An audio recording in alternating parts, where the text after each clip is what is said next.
Debbie Ternes, authenticity in friendship. She has a women's group that helps women with friendships, with authenticity. Um, a fascinating discussion on what it takes and what her description is of being the authentic friend. Did you know it takes 40 to 60 hours to create a casual friendship? It then takes 80 to 100 hours to go from casual to a friend. And then would you guess how many hours it would take after that to be best friends? Would you guess? You'll find out very shortly. At 40, she had a very big kind of epiphany. She was in a very bad, marriage, and a few other things were happening. And she saw a YouTube, a television show starting over, and really decided to make a change in her life, to be authentic, and then eventually help others. She has 5 pillars: availability, reciprocity, mutual respect. 4 and 5 are, I think, the most important. You'll learn about that shortly. But it's a really great conversation. And her view on discipline in authentic friendship. Hi, I'm Joey Pinz. People ask me, how did I lose 130 pounds? The quick answer is always discipline. I started my business, wasn't paying attention to my health, was eating too much, drinking too much sweets. My daughter was born. Next thing I know, I'm pre-diabetic, I have hypertension. I knew something had to change. Discipline. I, like many of you, have faced many challenges in your career, in your family, in your life, in your faith. How did you attack them? How did you approach them? How did you solve them, hopefully? It all had to have some degree of discipline. I'm also asked, how did you found and start a tech business? And it lasted over 25 years. Discipline. I was committed to it, enjoyed technology, didn't enjoy some aspects of it, but knew it was necessary. Discipline. Our podcast mission: how do we use discipline to better ourselves and society? Join me, please, as I talk to interesting people and discuss how they use discipline in their family, in their passion, in their careers, and how it helped them. Our podcast vision: growth through learning from others. Joey Pinz Discipline Conversations. It'll be light and serious. Join us, please. Thank you for consideration. Goodness, let's talk about friendships. Debbie Ternes, thank you so much for your time today. So, what's an authentic friend? My definition of an authentic friend is someone who can be honest and open and mostly just really willing to see things maybe from a different perspective. Because I think a lot of times friendships end because people are unwilling to have the conversations to get clarity, to get understanding, to really open you up to accepting each other for who we really are and being able to like teach each other things, right? You said you talk to a lot of smart people, really just being able to be open. I think there's a line between, people say, oh, I am who I am. And like that feels very dismissive to me sometimes because it really doesn't allow, or that's just the way she is. You can't you can't ask questions. But I think the reality is when we use that as a reason for maybe somebody's beliefs or their judgments about things, it really leaves no room for conversation or understanding. I think those are really key, important things for authentic friendships to really happen. Yeah, when I hear somebody say, "This is me," it's almost like an ultimatum. I'm not willing to bend at all. I'm not growing. This is me. Take it or leave it. And oftentimes it's probably best just to leave it. Yeah. It's hard to be friends with somebody who's not willing to, well, it's difficult for me, and I've Yes. witnessed it in clients and also like in family dynamics as well, right? Like this is how I am, and just take it or leave it. And you're right, leaving it is usually a great option. Well, I mean, I need to grow. I need to keep learning. I need to keep improving. It's probably the main reason why I have this podcast, because I want to hear other viewpoints. I want to, I leave myself open to change my mind on any given subject, given new, proof and evidence. I mean, that's the ideal I believe, way to grow. And those that don't want to kind of follow along, just kind of just politely let them associate with others that are like-minded. I don't want an echo chamber. I want to hear other opposing views, and maybe I'll change my mind, or maybe I won't, and maybe I'll open it. I think that's just the best way to do it. So to be authentic friend, does it need to be unconditional? I That's a difficult question to Mm. answer. I think that what's important is to have boundaries. And so sometimes unconditional doesn't necessarily fit into a boundary. Mm. We talk a lot about that in our groups and in our workshops, because it's important to know what your values are, what's important to you, and what some of the deal breakers are, Hmm. not unlike any other type of relationship. I think the unconditional acceptance comes from accepting your friends for who they are and allowing them to be who they are, as long as it doesn't compromise your boundaries, Integrity. your integrity. Yeah, exactly. Because for me, I am not a fan of joking, because to me, there's always like an element of truth that's not being spoken in the joke. And I am just not a big fan of that. So if I have friends that that's their way of communicating, it might be difficult for me to be in a relationship with a friend like that. Hmm. Sarcasm. By joking, do you mean sarcasm? Yes, to some degree. Like I get, playfulness and fun. It's when there's like that, like under the layer of that, Mm. there's something that's poking, rather than having an honest conversation about something that might be bothering them. They use a joke to like get their point across. Sure. Maybe we border on being kind of facetious when it's kind of got that edge to it. And Yeah. yeah, I Or certainly. passive Oh, aggressive, just being right? passive Like, aggressive. Yeah. yeah. And is authenticity in friendship, is it more important, would you say, with women than it is men? Is it the same? I think it might be different for different people. Hmm. I don't know that there's a clear cut. I know that women, generally speaking, right? I don't want to speak for everyone, but I think generally speaking, we have more conversations about personal things than maybe men do. Mm. But that may not be true. I mean, there is kind of a shift that's happening where men are really valuing their friendships with other men. I think it's just one of those kinds of like shifts, like universal kind of shifts, right? Like it's okay to tell your buddy like things are crappy at home, right? Right. Maybe he's got some good wisdom and advice to share with you, right?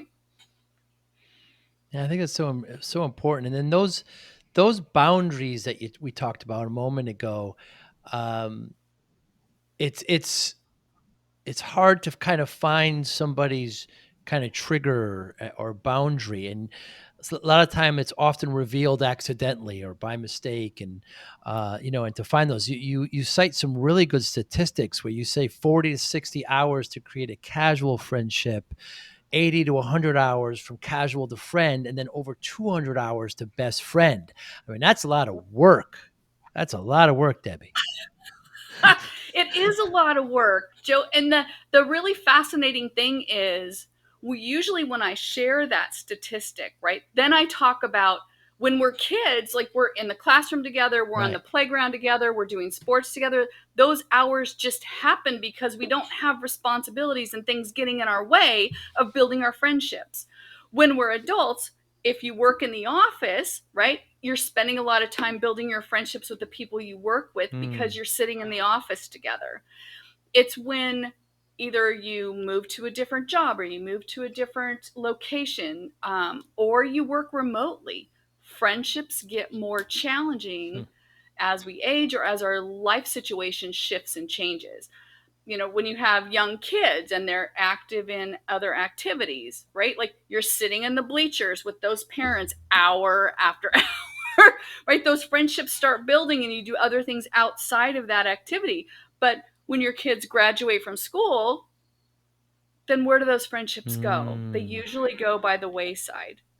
I think the key point about the hours spent together really is to give people an idea of what it takes to build friendships, like an honest assessment of what it takes. Mm. Like if you're looking at 40 hours, 40 to 60 hours, like literally that's spending at least 1 hour a week on that friendship for a casual friendship. Mm.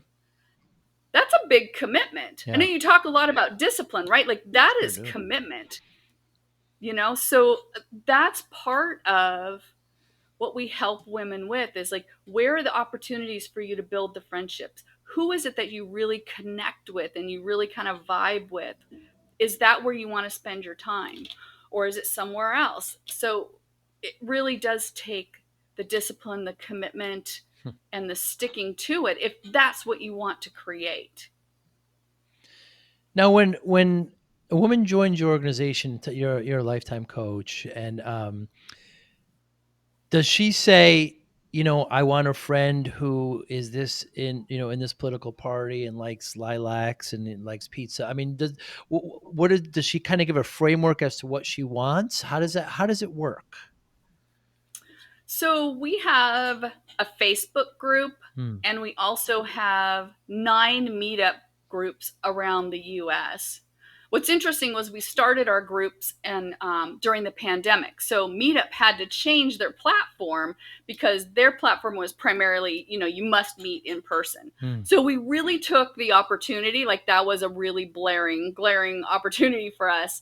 Um, there are no questions that are asked like what is it that you want or you don't Hmm. want. It's open for everyone. The only things that we really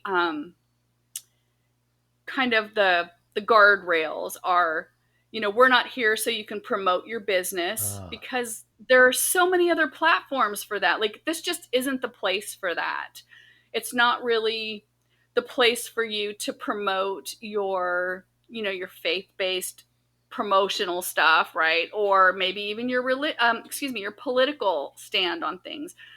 Those are really where the boundaries are for our particular group because we want to create a space where women feel safe. Hmm. And that for me personally is a very important value. And so it really is part of our vision for authentic friendships is to create that sense of safety. It's interesting you say that. I have a female friend that I've known for a while, and we were with a bunch of friends. We're having dinner, and she kind of confessed, she's single, that at night when she goes to sleep, she often feels unsafe. And it's just, as a male, it's so distant from anything I think, and I was shocked by that. And she was, many of the women agreed. So yeah, when we're alone in the Mm-hmm. house, we don't feel safe. It's just something us men just kind of take for granted. Yeah. I've had multiple conversations with my boyfriend about that as well.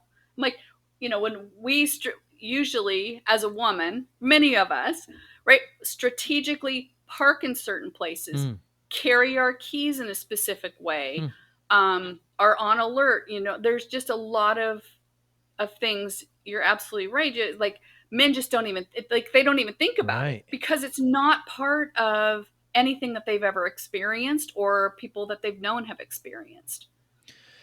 Yeah, now, I live near New York City. When I'm in not the best places of the city, I certainly have my guard up and there's a little bit more heightened sense, but that's the exception, obviously. But at night, I mean, there's often times where I forget to lock the door, and also some of my best friends that I have to this day, in my mid 50s, you know, my introduction to some of my male friends were fist fights, that I eventually became best friends with. And that's just what men do, and that's obviously not the case with women. Yeah. And there's a lot of the things that we hear, there's betrayal and there's, Mm, the backstabbing, and that really just comes from a lot of insecurity. And I always kind of go back to this, like the unwillingness to have the difficult conversations. hmm, Like if your feelings are hurt by someone, and I know that we're all probably, taught this in our early years, right? Let's have a conversation. Men, you like to just duke it out, yeah, right? Like and move on. Yeah, we don't do no, that. For the most part, we're taught to be nice, to get along with everyone, to yeah. don't ruffle the feathers, right? And so having those difficult conversations um, are often something we don't do. Hmm. So at 40, you kind of had this, you can't take it anymore, bad marriage, a few other things were happening. You saw this starting over show and you just had an epiphany and it really turned yourself around. Yeah, yeah. I was watching the starting over show, and I was watching these women have amazing transformations, and I was really very stuck in a relationship, in a marriage that was unhealthy and unsafe in Hmm. some ways. And doing the work, I went to some workshops that were put on by the producers of the show, and I really started doing my own personal work, digging in, learning some new skills, some new tools, really building up my self confidence so that I was prepared emotionally to leave that marriage. Hmm. Which, there were a lot of hard spots in doing that. One of my children was already an adult and out, already out. And my other two children that I had with my ex husband were 14 and 15. They didn't want to come with me. So I basically had to leave them behind. Is Wow. not, yeah, it wasn't what I wanted. However, in California, when your kids are that age, they get to decide, Mm. which it seems crazy to me. And, I just, there are just sometimes you have to do stuff to save yourself. Yeah. And, that was in 2008. And at this point, I have really great relationships with all of my children, thankfully. But it was a very difficult few years for me. a Yeah. lot of a lot of tears. And the really amazing thing is, I was amazed by which of my friends showed up, Hmm. supported me, and which ones didn't. Wow. Yeah, you just never know when big stuff happens who's going to be there and who's not. Mm. It ends up being a gift in some sorts, doesn't it, Debbie? Because you really kind of learn who the friends are, and um, it's a similar situation too. You just kind of really learn who your friends are at that point in those times of trial and, oh my goodness, tribulation. So at this point, you decide to move towards authenticity. You start discovering this in your friends and start moving it towards and teaching others. It's remarkable. Yes. Yeah. So I've been a life coach for 18 years now, Hmm. and it's it's by far one of the most rewarding things to be able to just witness somebody else just coming out of their shell and really living the life that they love. Even, I mean, it's hard, right? There are hard spots, there are easy spots, there are times where you got to stick to your commitments when other ways would be easier. You talk about discipline. I like to see it rather, discipline has like this negative connotation for me personally. Why? Because it sounds very rigid. It sounds very like I might be letting other people down. Like I grew up Catholic, so there's a lot. There's a lot of that. Like somebody's watching you, Guilt. right? There's punishment involved. I like to use the word commitment to myself. That actually helps me stay more. I don't like to use the word motivated either, right? Because motivation's temporary. It sure is. Commitment really is a stronger word for me. I'm doing it for me. And if I make a decision, I find that I make more conscious decisions one way or the other that support me or don't support me. It's just a more conscious choice. And, are there consequences? Yes, of course, and it feels really good when I stick to a commitment that I've made to myself. I feel like I show up for myself more. I feel better about I'm more confident. I feel better about like taking care of me. I know sometimes there's a big push for, self-care lately. And I think that really becomes part of it. I switched about 3.5 years ago. I switched to plant-based eating because of some health reasons. Type 2. You talk about type 2 diabetes, yes. Right? Overweight, like all of the stuff, right? When you get in your 50s, all of those things start popping up and start becoming more important to pay attention to. So that's a commitment, right? There's so many ways that it would just be easier to not do that. Like going to restaurants can be difficult. Going to other people's homes for barbecues can be difficult. It requires a different level of preparation. And I know I feel better. I'm no longer type 2 diabetic. I've lost weight. I swim 3 times a week. I walk 2 times. Like all of those things start building when I make the commitment to myself to live a healthier lifestyle. Now, so you make this pivot to kind of authenticity of dramatic things happen in your life, and you do this pivot and you commit yourself to it. But why or how do you help others do it as well? Why? I guess it's, to me, what defines like a remarkable person from a non one was that not only do they find themselves and help themselves, but they say, okay, I can help myself with this. Let me help others in it. Like what happened to make that transformation for you? Well, I loved what it was doing for me, and I wanted to do that for other people. Everything I've ever done as a job, I've always been like the support person. I've been executive assistant multiple times, like all of these different things. I'm really great at supporting other people in their greatness. My job as a coach is to ask you the questions that either you're afraid to ask yourself or that you don't even know you should be asking. Because we only know what we know about ourselves. It's when somebody else comes in and asks us a question we've never even considered. I hear that all the time. I never thought of it that way. Or, oh, that's a really great question. So my job as a coach is to ask questions. Because I don't have the answers for everybody has their own answers. And allowing them the space to get to those answers is part of what I do. We can look to our friends and our family, for support, but almost always they have a personal commitment. They just want to see you happy, right? They just want to see you thriving. Right. And they don't often ask the hard questions because it's uncomfortable.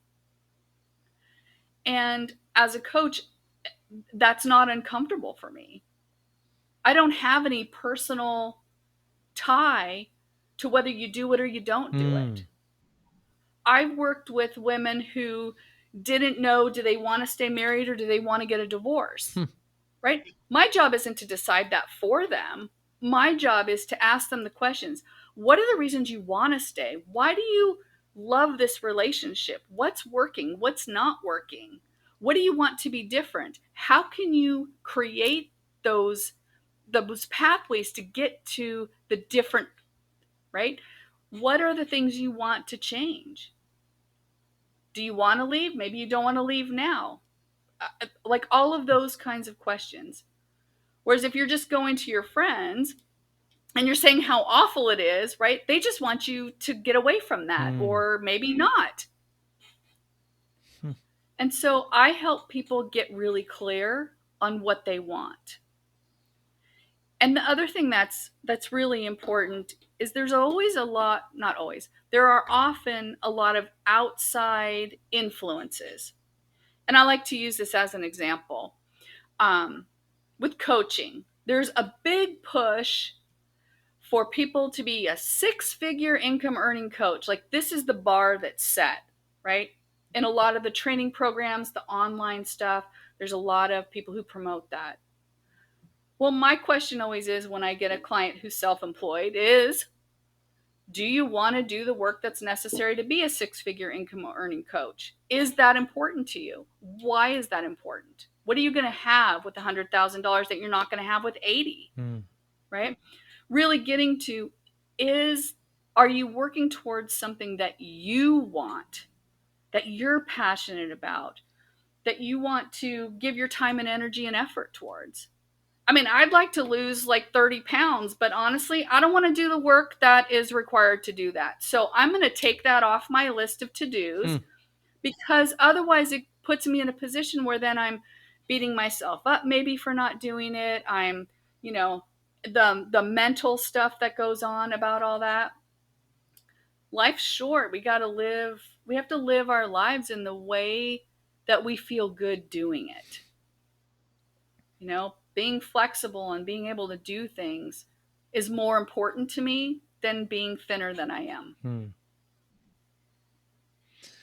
I we have a lot in common, and that maybe I'm more of a coach than I believe, because I guess my problem is I have more questions than answers, Debbie. So I constantly ask questions. I mean, that's the Socratic method. That's just the way I always learned. It gets annoying sometimes, and I've been told I could be interrogative, but that's what I don't know. I have a question and I ask it. You have 5 pillars of kind of Mm-hmm. authenticity, being available, reciprocity, mutual respect, trust, growth, being available for somebody. Now, to what extent that seems like they can be taken advantage of? Well, and that's where boundaries come in. Mm, So the point of the 5 pillars really is to open up the communication about those different areas. And so it's similar to, like, my best friend and I have kind of codes, right? For our availability. Red, yellow, green. really? So if I send her a text because I want to chat about something, and if she sends me red, that means she doesn't have time right now. If she sends me yellow, it means she has a limited amount of time and energy available. And green's like, bring it on, sister, right? um, it, those are like the boundaries that you start creating. Are you available to answer your phone at 11 o'clock at night? Some people do, some people don't. Mm-mm. And this really is about the conversation that happens around that, because most of us make assumptions about how our friends should be, right? And when you use should, of course, that's usually a sign that your expectations there without having knowledge about what's true. um, Really having the conversations around, when are you available? What does that look like? Please share with me what your boundaries are. It just all goes back to the communication, because imagine how amazing your friendships will be when like where the guardrails are. Mm. Because we rarely intentionally want to hurt people or make them upset, right? So if my sister calls me after 9 o'clock, I know there's something wrong, because she knows don't call me after 8, right? Hmm. And it's that's about the availability piece. The other part is, are you available for going to dinner? Are you available for, going on vacation? Hmm. Are you available to watch my dog while I'm on vacation? Really just opening up the communication. Right? And that's part of the reciprocity piece. And I think sometimes people look at it as, I did this for you, now you have to do Hmm. this. I called you one time, now you have to Hmm. call me one time. People get stuck in that Wow. loop, and it's not healthy. And I think it really is, again, it's about having the conversation. I have a friend, she never sets anything up, she never invites me to anything, but you know what? I like her company and I like doing things with her. So I just do that part. Hmm. And that's part of our friendship agreement. She shows up. That's what's important to me. So reciprocity is really about, do you feel like your friendships are balanced? Hmm. And if they're not, let's talk about it. It's nice that, yeah, when people take score like that, it's never healthy. It's never healthy at all. But yeah, if there's not a balance, let's just talk about it. It seems easier said than done, Debbie, right? Because, Yes. you know, It's because it's right. uncomfortable. Right. And that goes right into mutual respect, right? The next one. You can't have these Hmm. conversations if you don't have any mutual respect. Right. And the mutual respect is also the part of, we may not agree on everything, and it's okay. It's okay to agree to disagree. It's okay to say, we're not talking about this topic. This is like off the table for our friendship. That's okay too, Hmm. because you've got one friend can't be everything for you, Right. right? And so really having the space and the opportunity to have those conversations with people who want to engage in those conversations. And again, that falls right in line with your next pillar of trust. Obviously, if you're not going to, you can't have mutual respect if you're not going to trust each other, if you're not going to take score. They all blend in quite well, Debbie. Yes. And trust is one of those um elements, right? Trusting each other, trusting um that I'm qualified to take care of myself, right? I trust my friends to take care of themselves. I may not agree with the decisions they're making. I might think they're the worst decision ever. And it's not my job to make those decisions for them. Hmm. And I want to trust them that they know what's best for themselves. And if it ends up being a crappy decision, right? I'm still there for my friend. Hmm. Hmm. Being able to have those conversations, saying, I don't necessarily think that's a great idea, and I trust you to make those choices. And I'll be there for you either way. You'll be available. Yes. Available. Yeah. Definitely. And then growth, what we talked about earlier, this is the way I am, kind of a ultimatum, and I don't know, if I stop learning and stop growing, I think I die, Debbie. I got to keep, I just got to keep improving. I think it's perhaps the most important pillar. It is. And really allowing the space for that to happen, because in friendships, we don't all grow at the same pace, Right. right? I might be taking a bunch of self improvement classes over here and really excelling right now. And you might just be like, based on your life circumstances, just be plugging along because you Right. don't have the time, energy, or resources maybe for that right now. And I think that growth also kind of encompasses grace with that, right? Just being able And to be grace. there and witness it and allow it to unfold. It's really the bigger part. Sometimes growth means allowing a friendship to end, Hmm. because maybe it's no longer serving either one of you, maybe it's no longer serving one of you, Hmm. right? And it goes back to the boundary part. Yeah, and oftentimes I think we see this in marriages where we're married at so young and just such different people, and then it's not that one person's growing more than the other, but they're just growing in different directions. Yes. And they're growing apart, and you get married in your 20s and you're just so young, and you're you have children, you have different, everything changes, and Mhm. oftentimes you grow apart. It just happens. And again, you got to keep, I believe, in my life, I certainly want to keep growing. When we mentioned discipline before, you talked about being more of commitment. And it's interesting how when I talk to people about discipline, sometimes I get like what you said, there's almost a militant or a kind of a disciplinary, rigid, uh, Mhm. kind of connotation to it. And that's very accept. There's no right or wrong answer, right? It's just Right.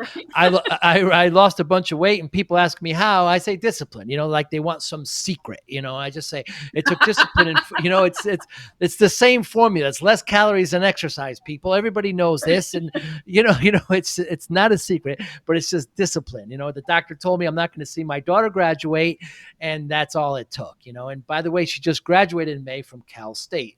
A little south of you, yes, and uh, you know, so it's interesting how you kind of look at discipline more as commitment, and maybe I can use the word focus as well. It kind of Yeah. drives focus and commitment in your life. It's very interesting approach to discipline. Yeah.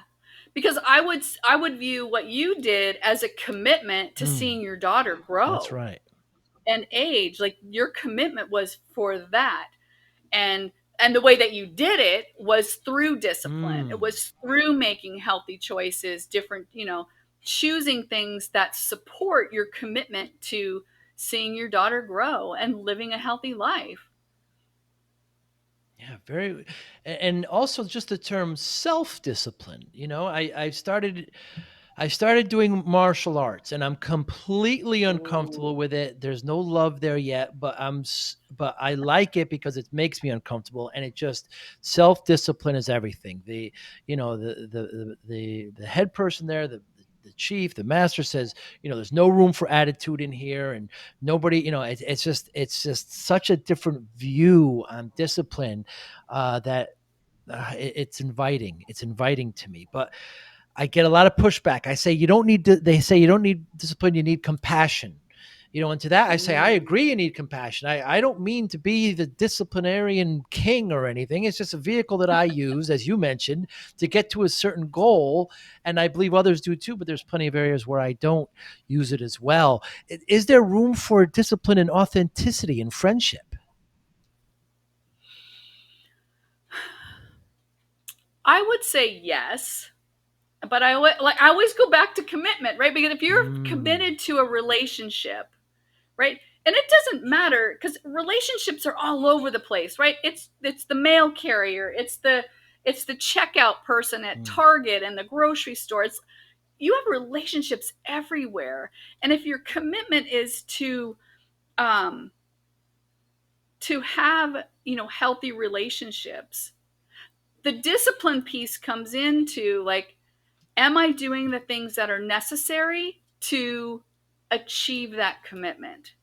Does that answer your question? Yeah, I just love the angle. It's all about the angle, right? It Like really is. what words, and that's really the beautiful part about coaching is Mm, I have this list of like 50 or 60 feeling words, right? That I use with my clients all the time. But no, and you get to define what those words mean for you right. because for you discipline works. The word discipline for me does not work. Right. And so being able to choose, sorry, I'm getting loud and I start pointing I when I get love it. excited. I love it. When we get to choose the languaging, the words, the method, the angle that works for us, Mm, that's what's important. mm, Do that until it doesn't work anymore and then choose something different. It's not unlike when we raise our children, right? One thing might work with one kid, the other kid that absolutely doesn't work with, it might work for 2 weeks or it might work for 2 months, but you got to figure out what's going to work. And I think we are constantly doing that for those of us who want to grow and learn, right? We mm. are constantly shifting and changing to figure out how do we get to be our next best selves? Hmm. How do we get to show up in the world in a way that we feel good about who we are, who we're serving, what we do, the difference that we make in the world to other people. Yeah, and I think authenticity, is it's such a powerful word itself, not only in friendship and how we live our lives and how we treat ourselves. And um, it, I think it's another powerful word. Hmm. And it means different things to different It certainly people. does, just like discipline, Hmm. yeah, it's. I really enjoy it. Authenticity and discipline. I wonder, Debbie Turnus, what motivates you? What motivates me? I love witnessing the growth of other people. Mm, Like to see somebody else shine, that's the thing that sets me on fire. Like I love watching like the dance shows. I love watching like American Idol where people like normal average people like get to achieve the thing that they are most hmm, driven to achieve. Like that is exciting. And it doesn't have to be those big huge like star sure. creating kind of things, right? Um I was watching my grandson the other day, and he was learning how to walk, and so he kept. And I know people talk about this all the time, right? Like he gets up, he falls down, he gets up, he falls down, he gets up, he takes 2 steps, he falls down. Like he was not unsettled about any of it. He just kept doing it, right? And that's kind of the same as we do as adults when we Mm, do hard things. My business partner Sherry and I, last earlier this month we put on a retreat in Las Vegas for our authentic friendships group, right? I'd never done that wow. before. That was a big undertaking, and I did it, and I'm shocked and surprised that I did that, and I still am processing it because when we do hard things, when we're in it doing it, because we're doing the small steps along the way, when we get to the end, it feels like no big deal. Mm, And so as we, shift and grow in our authenticity and in all of the things that we do in our lives, watching people take those small steps towards their better self, that's what I'm passionate about. mm. What a life lesson you mentioned there. I used to coach my girls in soccer, and when they were ultra young, 5 and 6 and 7, the girls would constantly fall. They trip over the ball, and you could just tell they're just clumsy. And I Mm-hmm. would always say, girls, you trip, you fall, you get right back up, just like in life. And Yeah. it's just that's the thing. If they're hurt, that's something else, and you could tell. Oh You yeah. could tell. But yeah, you just gotta. That's what your grandson did there is so apropos to life itself. Now when we fall, it's just a little bit Oh harder to my get up and goodness. it hurts more.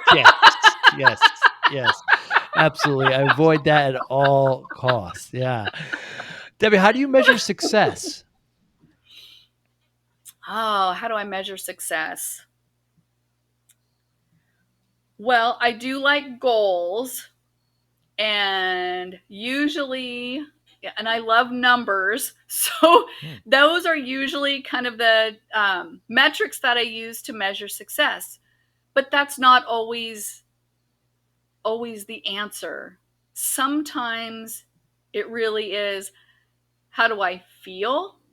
And like getting to the point in my life where I'm actually like allowing myself to acknowledge my have feelings, right? That was a big process for me as well. Um, but sometimes just having that sense of satisfaction, Hmm. like that knowingness that I did my best, even when things didn't go perfectly, that's a measurement of success for me at this point, right? I think success gets measured in different ways Mm-hmm. depending on where you are in your life. Like I mean if I had a job, I don't care what my title is. I just want to get paid. Hmm. Hmm. you know, I want to go on vacation. I want to have fun. So the measure of success is really about the satisfaction. Well said. Well said. Thank you. I I love talking to people like yourself because not only did you have this epiphany where you turned it around, you help yourself, but then you help others. It's a real mark of I don't know, a superior person. There's so many people like, I mean, I lost the weight, but I don't go around talking to people about how I lost it because I think it's real simple. I got myself there and I'm going to get it out. That's the way I looked at it.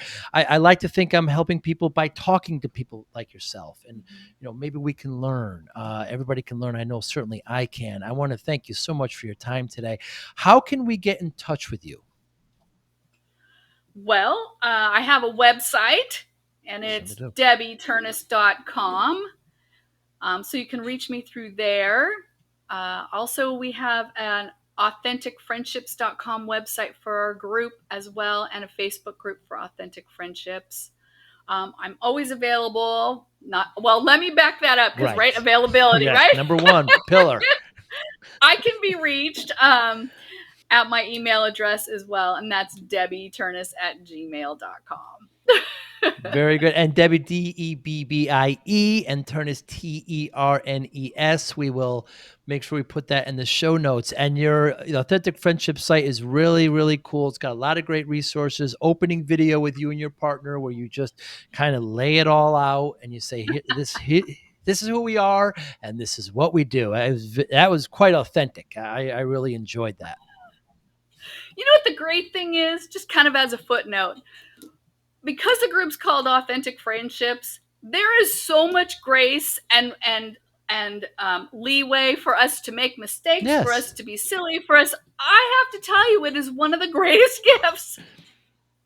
Absolutely. I say Perfection is ums and not ahs. on the table. Exactly right. You're being authentic. I say ums and ahs. I make mistakes. I mispronounce words. I mean, this is who we are. Debbie, thank you so much for your time. And I'm often in the California area. Perhaps we can have a cup of coffee with our partners, and I would love to meet face to face. Oh my gosh, that would be fantastic. Yes, let's do it. Very good. Thank you so much, and you be well. You're welcome. Thank you.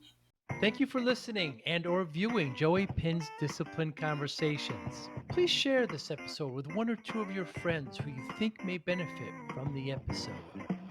Our website, www.joeypins.com. There you'll find lots of resources and you could join our mailing list. Please follow us on all our social media, Instagram, Twitter, and Facebook. Podcast information. The video version of our podcast is on YouTube. Please subscribe.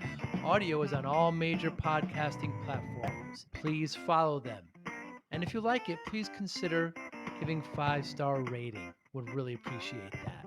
Would you like to financially support the podcast? You can go to our Patreon site. Consider $5, $10, or $20 a month. There's all kind of plans that we have there. There's like a one-time payment. What is this podcast episode worth to you? $25, $50, $100, $500, $1,000, $5,000. You be the judge. You can go to our PayPal account to do that as well. Thank you again for listening or watching Joey Pinz Discipline Conversations.